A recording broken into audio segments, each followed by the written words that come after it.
깨우시고 오늘도 기도의 자리, 말씀의 자리로 불러주시니 감사드립니다.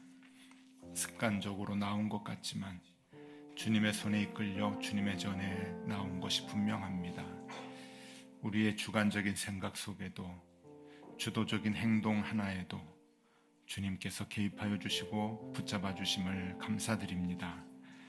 내 생각, 나의 결단인 것 같이 움직여도 주님의 계획 가운데 우리의 일상이 진행되게 하여 주시고 의식과 무의식 중에 하는 결단 가운데도 주님께서 우리의 선택의 순간을 붙잡아 주시옵소서.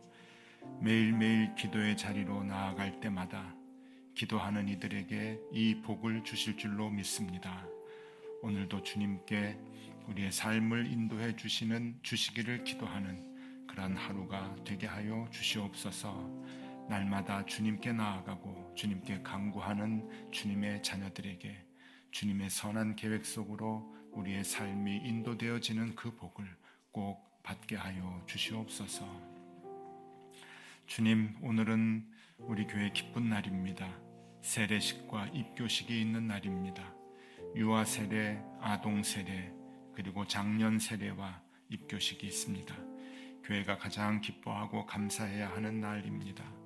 이 귀한 예식에 참여하는 우리 교우들을 축복하여 주시고 새 생명을 얻은 아이 같은 우리 교우들이 이후 신앙생활을 잘 해나갈 수 있도록 모든 교우들이 정성을 다해 보살피고 사랑으로 동행하게 하여 주시옵소서. 그런 아름다운 봉사와 희생이 주님 오시는 그날까지 이어지는 멋진 믿음의 공동체 높은 뜻 독서교회가 되게 하여 주시옵소서. 오늘도 주님 주시는 말씀 에스라서의 그 귀한 말씀을 보며 하루를 시작합니다. 회개와 결단이라는 무거운 말씀을 봅니다. 우리에게도 회개가 있게 하여 주시고 결단이 이어지게 하여 주시옵소서. 힘들고 어려운 말씀을 접하지만 분명 생명이 있는 말씀이오니 이 말씀으로 다시 살아나는 우리가 되게 하여 주시옵소서. 오늘 이 아침 주님 주시는 생명을 기대하며 예수 그리스도의 이름으로 기도드리옵나이다. 아멘. 하나님의 말씀 함께 보겠습니다. 하나님의 말씀은 에스라서 10장 1절에서 18절까지의 말씀입니다.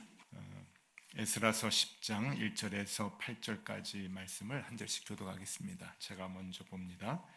에스라가 하나님의 성전 앞에 엎드려 울며 기도하여 죄를 자복할 때에 많은 백성이 크게 통곡하며 이스라엘 중에서 백성의 남녀와 어린 아이의 큰 무리가 그 앞에 모인지라.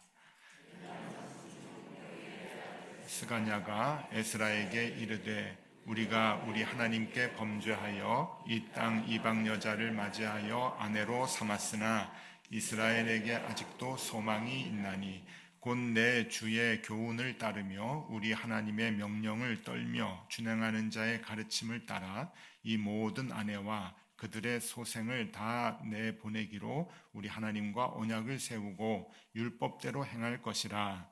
이는 당신이 주장할 일이니 일어나소서 우리가 도우리니 힘써 행하소서 하니라.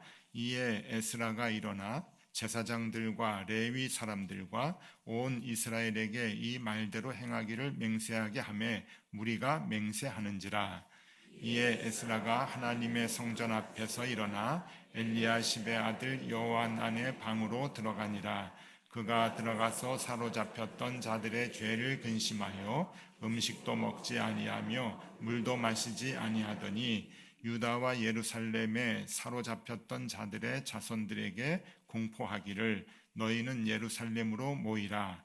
누구든지 방백들과 장로들이 훈시를 따라 3일 내에 오지 아니하면 그의 재산을 정몰하고 사로잡혔던 자의 모임에서 쫓아내리라 하매. 아멘. 자,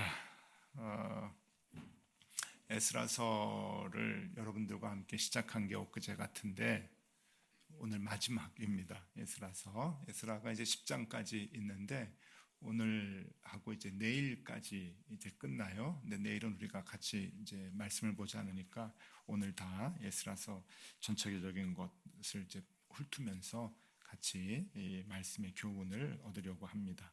우리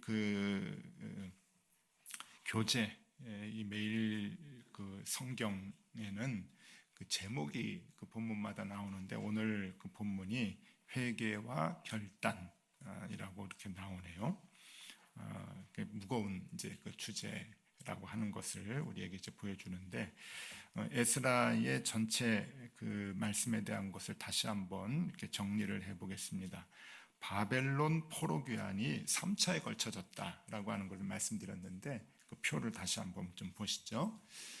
바벨론 그 포로가 1차 귀환이 이제 수룹바벨에 의해서 이제 이루어졌죠. 그래서 처음으로 이제 이스라엘 땅으로 가서 예루살렘 성전을 이제 그 건축을 재건을 하게 됩니다. 그런데 뭐 우여곡절이 이제 많았어요.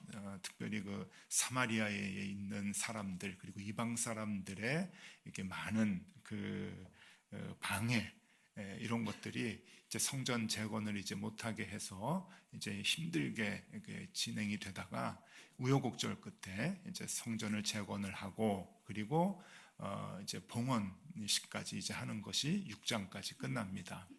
그리고 난 뒤에 한 60년, 70년 그렇게 지나고 난 뒤에 2차로 귀환을 하죠. 그때 지도자가 에스라입니다. 에스라는 서기관이고 제사장 역할을 했던 그러니까 그 종교 지도자였죠.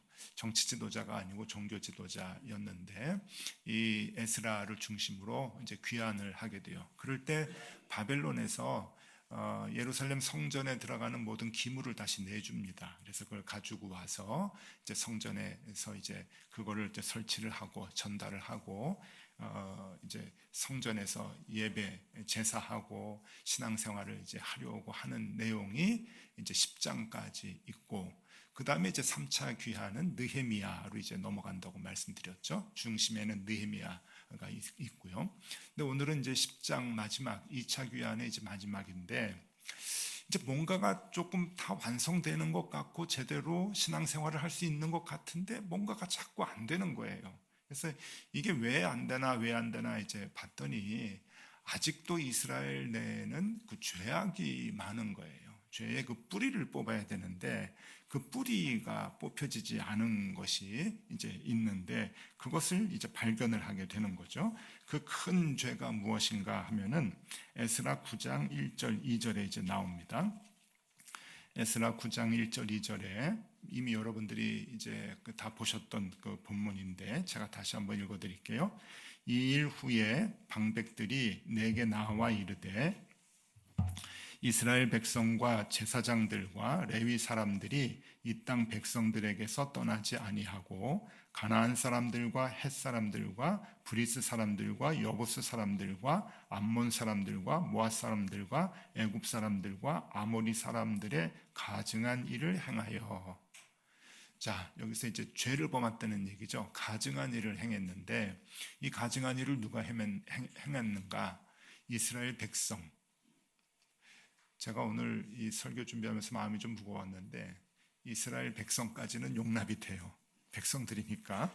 근데 그 뒤에 제사장들 그리고 그 뒤에 레위 사람들 이게 다 한 통속이 돼가지고 다 똑같이 구분 없이 모든 사람이 가증한 일을 행했다. 여러분 오늘 이게 이제 초점인데 백성과 제사장들과 레위 사람들까지 다 죄를 버리지 못하고 이제 죄 가운데 행했다라고 하는 건데 그게 무슨 죄냐? 2절에 나오죠. 2절에 그의 딸을 맞이하여 아내와 며느리로 삼아 거룩한 자손이 그 지방 사람들과 서로 섞이게 하는데 방백들과 고관들이 이 죄에 더욱 으뜸이 되었다 하는지라. 예. 이방 여자들하고 결혼을 하고 자식을 낳고 사는 거예요. 이게 엄청난 죄죠. 하나님은 제일 경계하는. 왜냐하면은 이 신앙의 뿌리가 근간이 이제 흔들리게 되니까. 그런데 맨 마지막에 보니까 더욱 으뜸이 되었다. 고관들, 방백들과 고관들, 여기 제사장들과 레위인들이 있어요. 그 종교 지도자들까지 더 으뜸이 돼가지고 앞서서 범죄했다라고 하는 것이 이제 문제입니다. 그래서 이제 이걸 전해 듣고 에스라가 자 1차 이제 그 귀환이 끝나고 재건까지 했어요. 그리고 봉헌식까지 했습니다. 그리고 시간이 60년, 70년 지나는 동안에 다시 회귀가 된 거예요. 그냥 이방 여자들하고 결혼하고 이방 관습대로 살고 또 우상을 섬기고, 그러니 에스라가 올 때 그것을 이제 보고를 하는 거죠. 그러니까 에스라가 너무 가슴이 아파서 어떻게 했는가? 오늘 에스라 10장 1절 말씀입니다. 1절에 에스라가 하나님의 성전 앞에 엎드려 울며 기도하여 죄를 자복할 때에 많은 백성이 크게 통곡하며 이스라엘 중에 백성의 남녀와 어린 아이의 큰 무리가 그 앞에 모인지라. 통곡하면서 그 죄가 이제 보이니까, 죄가 보이니까 에스라는 말씀에 이제 그 정통한 사람이잖아요. 율법의 전문가이죠. 그러니까 죄가 보이니까 그걸 이제 괴로워하는 거예요. 그래서 통곡을 하고 그 죄를 어떻게 하면 좋겠는가 하고 이제 고민을 하는데, 그래도 이스라엘 백성 중에 율법으로 살아가겠다고 하는 남은 자가 있었어요. 스가냐라고 하는 사람이 이렇게 얘기를 합니다. 2절 말씀입니다. 엘람 자손 중 여이엘의 아들 스가냐가 에스라에게 이르되 우리가 우리 하나님께 범죄하여 이 땅 이방 여자를 맞이하여 아내로 삼았으나, 그러니까 엄청난 죄를 범했다는 거죠. 정말 하나님께서 용서하지 못하는 그 이방 숭배, 이방신 숭배를 하는 그 신앙의 뿌리를 두게 하는 그 이방 여자하고 이제 결혼을 하는 그 죄를 범했지만 뭐라고 마지막에 얘기하냐면은 이스라엘에게 아직도 소망이 있다, 이런 얘기를 해요. 성경은 이 스가냐라고 하는 사람이 어떤 사람인지 자세하게 얘기해 주고 있지는 않아요. 그런데 그냥 엘람 자손 중에 여이엘의 아들이다, 이제 그렇게만 나오는데 이 사람이 엄청난 얘기를 하는 거예요. 이제 소망이 있습니다. 그리고 이 죄를 제거하도록 이게 그 방법이 있는데, 소망이 있는데 우리가 도와드릴게요라고 에스라에게 이제 얘기하는 거예요. 사실 에스라가 제사장이고 서기관이긴 하지만 이제 막 와가지고 어리버리하잖아요. 그 공동체 안에 누가 지도자, 그 말씀의 지도자라고 오면은 인정을 합니까? 새로운 사람이. 근데 이 현상을 보고 통곡을 하니까 이 스가냐라고 하는 사람이 희망이 아직 있습니다, 우리가 돕겠습니다 라고 그런 얘기를 하는 거죠. 자, 어떤 방법이 있는가, 어떻게 해야 희망이 다시 살아나는가. 3절 말씀입니다. 곧 내 주의 교훈을 따르며 우리 하나님의 명령을 떨며 준행하는 자의 가르침을 따라 이 모든 아내와 그들의 소생을 다 내보내기로 우리 하나님과 언약을 세우고 율법대로 행할 것이라. 엄청난 얘기를 해요. 아내와 자식들을 다 버리겠다.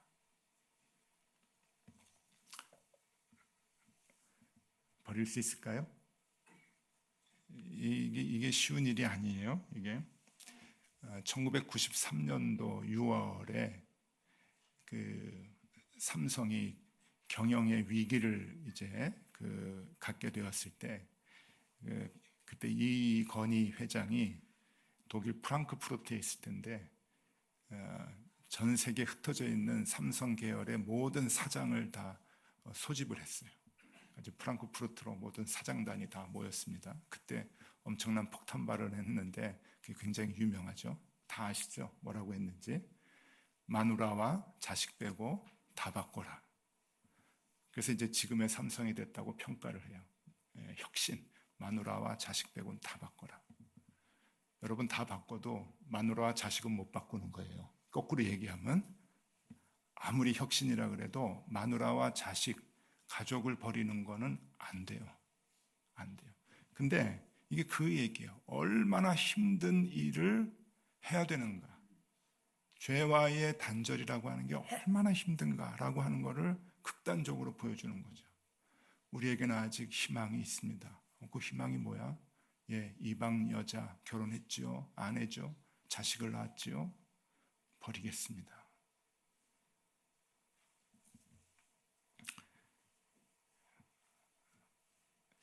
여러분 힘들게 하는 여러분들을 발목 잡고 있는 거 버릴 수 있을까요?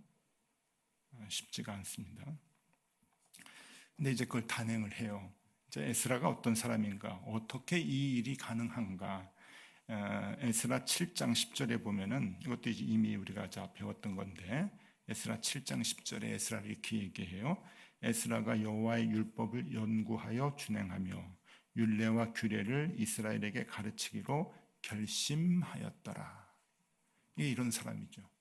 하나님의 말씀대로 살기로 자기가 결단을 한 그런 사람이니까 하나님의 말씀에 어긋나는 것들은 안 되는 거예요. 이제 그거를 아니까 타협이 안 되는 거죠.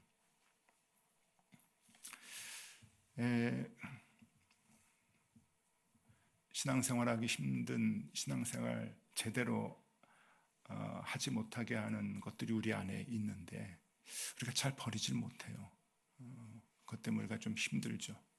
오늘 그걸 좀 이제 다뤄보려고 합니다. 이 본문 말씀은 뭐 늘 나오는 말씀인데 오늘은 우리를 한번 좀 들여다보면 좋겠다 싶습니다. 요즘 제 마음을 많이 울리는 책이 있는데 지난번에도 한번 소개한 적이 있어요.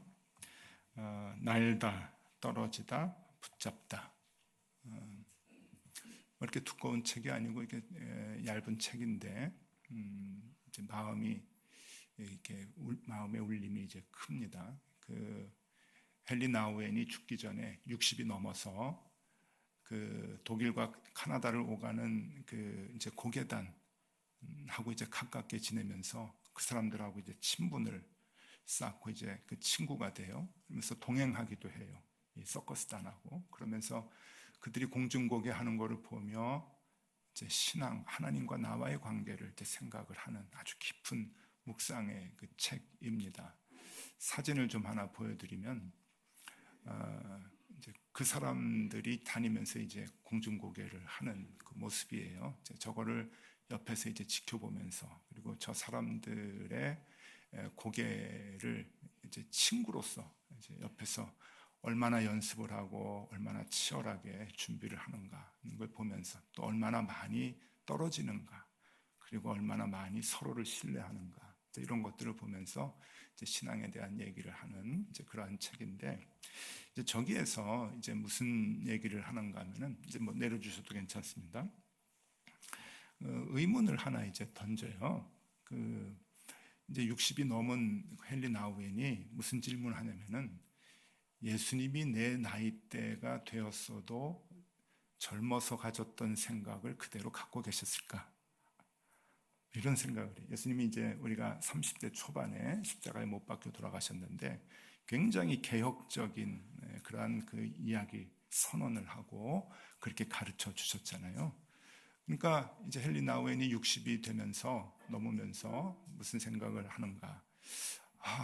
사람들이 다 변하잖아요. 나이가 먹으면서 이렇게 다 변하고 젊었을 때의 그 개혁적이고 그 순수했던 마음이 여러분 삶의 많은 조건들이 이게 들어오고 나가고 이제 그러면서 많은 문제들의 영향을 받으면서 그게 이제 그 타협이 되고 또 이렇게 좀 부드러워지고 이제 그런단 말이에요. 이제 그런 걸 보면서 자기 자신의 모습도 이제 그런 게 있는 걸 보면서 예수님이 내 나이 때까지 살았으면은 과연 젊어서 선포했던 그 말씀들이 계속 이어졌을까? 변질하지 않고 그 얘기를 하는 거예요.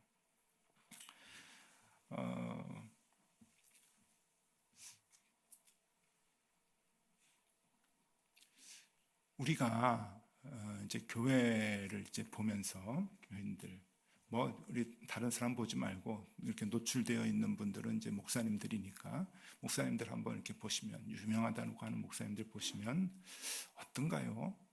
젊었을 때의 그 모습과 그리고 나이 많아서의 그 모습 굉장히 많이 이렇게 변화되어 있는 걸 이렇게 보잖아요. 그런데 잘못하는 사람들이 많이 있는데 유명하고 큰 교회 목사님들 중에 그런데 잘못됐다는 걸 잘 몰라요. 오히려 좀 뻔뻔한 것 같아요. 왜 그럴까? 왜 그럴까? 제가 이 책을 보면서 거기서 이제 해답을 조금 얻었는데 이런 것 같아요. 요새 뭐에 대한 관심이 많냐면은 제가 평생 문과생으로 이제 살다가 이과에 관심이 좀 많아가지고 과학 공부를 아주 열심히 합니다. 근데 요즘 그 상대성 이론 공부를 하는데 너무 재밌어요. 이게 상대성 이론이 특수 상대성 이론이 있고 일반 상대성 이론이 있는데 일반 상대성 이론 발음도 잘 안 나오네요. 일반 상대성 이론의 대표적인 그림을 하나 좀 보여드리겠습니다. 보시면은 요게 그 뭐 이제 이과 전공하신 분들은 너무 쉬운 이제 그림인데 이게 그 100년 전에 아인슈타인이 얘기한 것이 이제 지금은 이제 진리가 됐어요. 이게 뭔가 하면은 그 공간이라고 하는 것과 시간이라고 하는 것이 왜곡된다는 거예요. 굴절이 된다고 하는 거예요. 그게 뭐에 대해서 어떻게 굴절이 되는가 하면 저게 똑같은 시간과 똑같은 공간인 것 같아도 저게 이 뭐 태양이나 지구나 이런 행성들이 이렇게 무겁잖아요. 그 질량에 따라서 왜곡의 편차가 굉장히 심하게 된다라고 하는 거죠. 그래서 여러분 빛이 변할 것 같지 않죠? 이렇게 쭉 바르게 오는 것 같은데 빛이 뭐죠? 시속 30만 킬로라 그러잖아요. 그래가지고 이제 그 변하지 않을 것 같지만 빛이 이렇게 왜곡이 된다는 굴곡이 돼가지고 온다는 거예요. 그리고 시간도 일정하지 않다는 거예요. 저런 게 그 굴절된 면에 따라서 시간이 이게 그 시간도 다르게 이제 흐른다는 거죠. 그래서 그 인터스텔라라고 하는 그 영화를 보면은 그 밀러라고 하는 행성에 가는데 거기에 가니까 1시간에 지구가 7년이 흘러요. 7년. 그래서 다시 이제 그 자녀를 만났을 때 내 아이는 그 할머니가 돼 있고 자기는 젊은 아버지가 돼 있고 이제 그렇게 이제 나오는 건데 이 빛의 굴절을 한번 좀 보여드릴게요. 빛의 굴절. 이게 저게 태양이고 이제 지구라고 하는 건데 이게 이렇게 이제 면이 왜곡이 되니까 공간이 왜곡이 되니까 빛도 굴절이 돼가지고 보인다는 거예요. 빛이 굴절이 안 될 것 같은데 빛도 굴절이 되고 시간도 다르게 이제 나타난다라고 이제 하는 건데 그래서 태양의 뒤의 모습이 안 보여야 되는데 보인다는 거예요. 그래서 그 블랙홀을 보면은 블랙홀이 모양이 이상한데 그게 블랙홀 뒷모습이 같이 보이기 때문에 좀 이상하다. 뭐 그렇게 이제 나와요. 저도 뭐 잘 모르겠어요. 문과생이 뭐 알아봐야 얼마나 알겠어요. 그런데 저게 요즘 제 신앙의 가장 중요한 문제들을 해결해 줬어요. 저게 빛의 굴절이라고 하는 게 이 질량에 따라서 달라진다는 거예요. 그 질량이 저 태양으로 이제 그림을 그렸는데 저 질량이 무거우면 무거울수록 빛의 굴절이 훨씬 더 심하게 된다고 하는 것이죠. 제가 이렇게 생각을 했어요. 저는 이제 목사니까 모든 거 다 이제 직업병이 있는데 우리의 신앙이라고 하는 순수한 신앙이라고 하는 빛을 그대로 복음이 빛이잖아요. 빛을 그대로 보고 모든 것을 다 그대로 봐야 되는데 이게 뭔가 질량이 무거운 것이 가운데 하나 툭 들어와 있으면은 이게 다 왜곡되는 거예요. 왜곡. 제대로 보지 않고 다 이렇게 잘못 보는 거죠. 그 무거운 게 뭐냐? 저는 이게 가장 그 무거운 건 돈인 것 같아요. 우리 신앙에 있어서 이 신앙이라고 하는 그 복음이라고 하는 깨끗한 것을 우리가 봐야 되는데 거기에 물질이라고 하는 돈이라고 하는 것이 하나 쑥 들어오게 되면은 다 왜곡시키는 거예요. 복음도 왜곡시키고 생명의 말씀도 왜곡시키고. 근데 여러분 요새 저는 돈만 우리의 신앙을 왜곡시키는 줄 알았는데 그 묵직한 것이 하나 더 있어요. 그게 뭔가 하면은 정치적 성향인 거예요. 한국 교회에 지금 이게 아주 큰일인데 정치적 성향이 그 안에 들어와 있으니까 그게 무거우면 무거울수록 또 복음이 왜곡이 되는 거예요. 왜곡이 돼가지고 그 복음, 그 왜곡된 복음으로 사람들을 정죄하고 사람들을 야단을 치고 복음이 아니라고 그러고 죽이려고 하고 싸우려고 하고. 자, 그래서 이제 제가 생각한 거는 이 무거우면 무거울수록 복음이 이제 왜곡이 되는데 이 무거운 것들을 이제 없애야 되겠다라고 하는 생각을 합니다. 무거운 것들을 우리가 없앨 필요가 있겠다. 여러분들은 뭐가 무거운 게 묵직한 게 들어와 계셔요? 우리가 복음을 제대로 보지 못하게 하는 그 무거운 것들이 묵직한 게 있으면은 그 복음이 굴절돼 가지고 우리가 이해하게 된단 말이에요. 잘못 이해하게 된다는 거죠.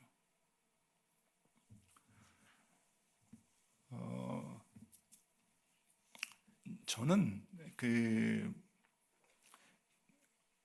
하여튼 뭐 이제 끝까지 주님 앞에 가기 전까지 발버둥 치면서 바르게 그 복음을 가지고 살아가려고 이제 애를 쓰는 편인데 어떠셔요? 여러분들이 보기에 여러분들이 생각하는 거하고 제가 생각하는 거하고 조금 이제 다를 수가 있어요. 그러니까 저는 이제 열심히 복음을 위해서 애를 쓰고 제대로 목회하려고 애를 쓰고 제대로 해 왔다고 생각을 하는데 이제 그렇게 목회할 수 있는 그 이유가 무엇이라고 생각을 하시는지 여러분들이 생각하는 거하고 저하고 제가 생각하는 거하고 많이 다를 수가 있다는 거예요. 저는 뭐라고 생각을 하는가 하면은 이건 다를 수 있어요. 다를 수 있어요. 미리 예방주사를 놓고 저는 뭐라고 생각을 하냐면은 제가 지금까지 목회하면서 그나마 저는 순수하다고 생각을 하는데 그런 마음을 갖고 지금까지 목회해 온 이유가 분립이라고 생각해요. 교회 분립. 교회 분립을 하지 않았으면 60이 넘은 내가 지금 어땠을까? 그런 마음이 들어요.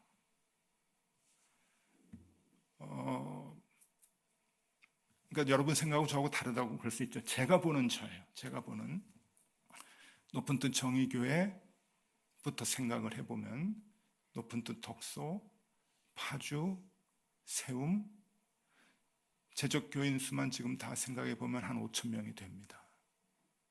그럼 5천 명 교회 담임 목사라는 걸 갖고 목회를 했다면 어땠을까? 목사님들은 왜 처음에는 순수했는데 나중에 교회가 크고 10,000명, 20,000명이 되면 다 변할까? 무게가 크면 클수록 묵직한 게 들어와 있으면 복음이 왜곡되는 것 같아요. 굴절되는 것 같아요. 아예 안 그런 사람도 있는데요. 제가 해보니까 그렇게 되더라고요. 해보니까. 그래서 제가 참 잘했다라고 생각하는 것 중에 하나는 높은 뜻 정의교회하고 높은 뜻 덕소교회가 분립한 거 참 잘했다. 높은 뜻 덕소교회가 또 막 부흥할 때 파주에 교회 세우고 또 세움교회 하나 세우고 분립을 한 거 참 잘했다 하는 생각이 드는데 문제는 요즘이에요. 요즘 또 꿈틀꿈틀 자꾸 변하는 것 같아요. 그래서 여러분 좀 기도해 주셔야 되는데 12월 이제 당회에 이제 무슨 일을 하는가 하면은 교회 미래를 위해서 특별히 교회 분립을 위해서 TF팀을 이제 구성을 하려고 합니다. 그걸 지난 연말 당회 때 결정을 했어요. 이제 교회가 이제 덕소에 교회가 하나 또 의정부에도 신앙생활 잘하는 공동체가 생겼는데 이걸 어떻게 해야 되는가? 여러분 욕심 같아서는 제가 다 끌고 가고 싶어요. 큰 교회 목사 한번 해보고 싶어요. 근데 그 묵직한 것이 무게가 더 크면 클수록 복음이 또 굴절이 될 수 있어요. 그건 이제 솔직한 고백이에요. 그래서 복음이 굴절되지 아니하도록 조금 더 그 무거운 것들을 치워내야 되겠다. 복음이 되도록 내가 복음대로 살도록 하기 위해서 더 가난해져야 되고 더 작아져야 된다면 그 길을 선택해야죠. 힘들어요, 여러분. 자식 버리는 것과 아내 버리는 것만큼 힘들어요. 그거 못한다는 얘기예요. 그래서 대개 다 못하는 거예요. 거기에 이유를 다 붙이죠. 커야 큰 일을 할 수 있어. 커야 영향력을 발휘할 수 있어. 다 속이는 거예요. 아내를 못 버리니까, 자식을 못 버리니까. 근데 복음이 굴절되지 아니하려면 버려야 돼요. 그래서 TF팀이 만들어지면은 우리 언제 분립을 하면 좋을까? 어떤 방법으로 하면 좋을까? 라고 하는 것을 TF팀이 구성이 돼가지고 이제 고민을 하려고 해요. 교인들 중에서도 대표가 들어와서 같이 머리를 맞대고 기도하면서 그 고민을 하려고 합니다. 왜? 살려고. 여러분, 그게 사는 길이에요. 복음을 왜곡되지 아니하게 보고 그 생명을 얻으며 살아가는 것이 그게 사는 길이죠. 속으면 안 돼요, 여러분. 복음이 왜곡되면 안 돼요. 그래서 예수님이 60이 되기까지 살아계셨다고 했을 때 예수님은 그럼에도 불구하고 다 내려놓고 버리고 가셨을 거예요. 그러면 왜곡되지 않아요. 제사장들이 왜 이방 여자하고 결혼을 해요? 레위인들이 왜 이방 여자하고 결혼을 해요? 다 왜곡이 됐고 그것으로 정당성을 얘기하고 그것을 신앙이라고 얘기하고 앞서서 가르치고. 여러분, 이게 옛날 얘기가 아니에요. 우리 얘기. 오늘 한국교회 얘기고. 그래서 여러분들이 기도를 많이 해주셔야 됩니다. 기도를 많이 해주셔야 돼요. 그래서 우리 교회가 더 좋은 교회가 되기 위해서는 여러분, 크기가 좋은 교회를 얘기해 주질 않습니다. 그 비례하질 않아요. 교회의 예산이 많은 돈이 그리고 큰 일을 하는 것이 좋은 교회가 아닙니다. 비록 상가의 작은 교회라 할지라도 우리가 매일매일 일용할 양식을 구하고 또 쫓겨날까 봐 하나님께 또 간구하고 기도하고 하나님의 도우심을, 하나님의 임재하심을 매일매일 보면서 하나님과 동행하는 것, 그게 생명의 길이죠. 그것을 우리가 할 수 있다고 한다면 그 길을 선택해야 됩니다. 그 길을 선택해야 돼요. 자, 지금 여러분들 얼굴에 굉장히 걱정의 빛이 분립 당장 하는 거 아니에요. 우리 TF팀에서 연구를 하고 또 교인들 의견을 묻고 그래서 함께 할 겁니다. 함께 할 거니까 여러분들 그렇게 큰 걱정을 하지 마시고 그리고 큰 틀에서 생각을 하세요. 우리가 몸집을 조금 더 내려놓고 세상적인 조건들을 조금 더 포기하고 그런 것이 바른 교회, 건강한 교회가 되고 또 복음의 빛을 왜곡되지 않게 바로 보는 교회가 되는구나 라고 하는 것을 우리가 생각하고 기도하면서 이 일을 감당해야 되리라 생각합니다. 에스라서 10장 3절 말씀, 에스라서 10장 3절 말씀 우리 같이 한번 읽어볼까요? 같이 읽겠습니다. 곧 내 주의 교훈을 따르며 우리 하나님의 명령을 떨며 준행하는 자의 가르침을 따라 이 모든 아내와 그들의 소생을 다 내보내기로 우리 하나님과 언약을 세우고 율법대로 행할 것이라. 하나님의 명령을 떨며 준행하는 자. 저는 제 입장에서, 목회자의 입장에서 오늘 말씀을 드렸는데 여러분들은 여러분들 개인을 생각을 하셔야 돼요. 오늘 이 말씀을 듣고 내 안에 복음이 왜곡되도록 묵직하게 들어와 있는 게 무엇인가? 나는 뭐를 기초로 해서 복음을 생각하고 있는가? 여러분, 그게 물질에 대한 관심이 컸다 그러면은 내려놓으셔야 됩니다. 아무리 힘들어도 내려놓으시지 않으면 복음이 복음되지 않아요. 그리고 아까도 말씀드렸죠. 정치적인 성향이 지금 우리를 너무 괴롭혀요. 그것도 버리셔야 돼요. 그것 때문에 복음이 왜곡이 돼요. 그것도 이겨내셔야 되고 힘들어도 버리셔야 돼요. 그리고 자식도 그 자식 때문에 복음의 빛이 왜곡될 수 있어요. 그런 것도 우리가 좀 이겨낼 수 있어야 됩니다. 주님, 복음의 말씀이 나에게 왜곡되지 않게 복음의 빛이 그대로 들어오게 해주십시오. 그러기 위해서 나의 세상적인 모든 관심, 나를 움직였던 모든 것들을 우리가 단절하고 버리게 해 주십시오. 힘들지만 노력하게 해 주십시오. 우리가 그 마음을 가지고 오늘 기도하면 좋겠습니다. 자, 에스라서 이렇게 우리에게 도전을 주고 말씀을 마쳤는데, 에스라서를 앞으로도 늘 마음에 가까이 두시고 그렇게 보시면 좋겠습니다. 우리 함께 기도해 같이 찬양하고 기도하겠습니다.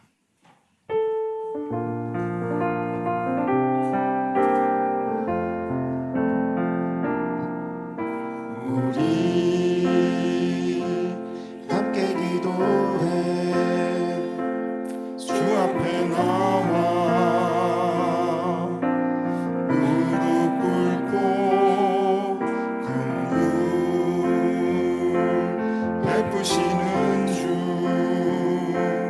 하늘을 향해 두 손 들고 하늘 문이 열리고 은혜의 비추기 이 땅 가득 내리도록 마침내 주 오셔서 의의 비추기 우리 위에 부시도록 우리 함께 기도해 우리 함께 기도해 주님 나와 무릎 꿇고 긍휼 베푸시는 주 하늘을 향해 두 손 들고 하늘 문이 열리고 은혜의 비추기 이 땅 가득 내리도록 마침내 주 오셔서 의의 비추기 우리 위에 부시 하늘 문이 열리고 하늘 문이 열리고 은혜의 비추기 이 땅 가득 내리도록 마침내 주 오셔서 의의 비추기 우리 위에 부시도록 주님, 나에게서 복음의 빛을 굴절되게 하는 것이 무엇입니까? 변하지 않는 복음을 변하게 만드는 것은 무엇입니까? 생명의 말씀을 왜곡되게 하는 것은 무엇입니까? 주님, 내 안에 내가 버릴 수 없는 것이 너무 많습니다. 내가 너무 좋아하는 것들로 인하여 복음이 왜곡되이 들리고 복음이 굴절되어 비춰집니다.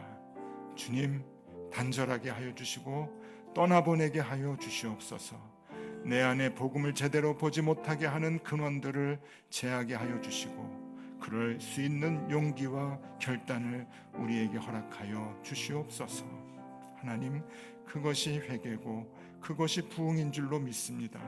우리가 생명을 얻고 살아가는 모든 교우들이 다 될 수 있도록 아버지 하나님, 우리 가운데 있는 복음을 굴절시키는 그 수많은 것들을 다 내려놓고 단절하게 하여 주시옵소서.